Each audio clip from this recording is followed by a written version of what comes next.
آقا دیدید از این میم های ایتالیایی که تازه ترند شده مثل بومباردیلو کروکودیلو؟ امروز من اومدم یه میم جدید براتون طراحی بکنم و تا میتونید این ویدیو رو وایرال بکنید تا به دست خارجی ها برسه. لایک و کامنت و سابسکرایب یادتون نره. بی‌معطلی بزنید بریم سراغ ویدیو. لیتس گو.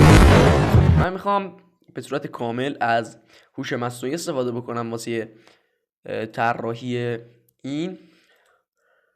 پس اول باید تصویرمون رو تولید بکنیم. هوش مصنوعی رو باز میکنم. چه چیزی ترکیب سه چیزی باشه، بهتر اینجوری بگم.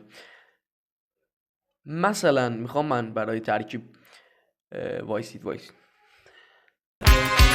زنگ بزن آمبولانس، اینم از شانس ماست. توی آمبولانس یه قال دیگه ای داره دانس. این نده بالام واسن فرق نداره کجا، دکتر قرش بده یکم برم.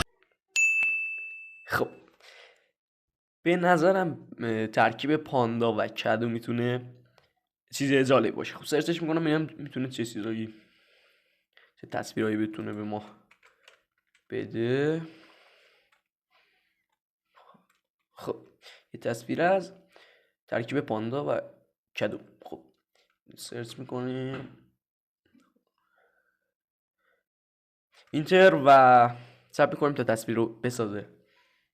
بچه به نظرم این تصویر اول به نظرم خیلی خوبه و بریم سراغ صدایی که میخوام انتخاب کنم از هوش مصنوعی ویرا میگیریم.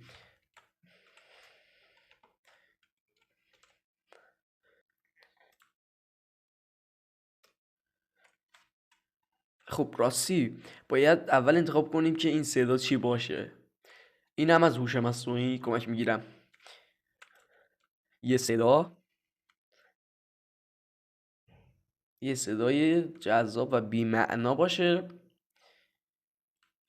خب همین به نظرم خوبه، همینو کپی میکنم تو این هوش مصنوعی، پلی میکنم و تمام.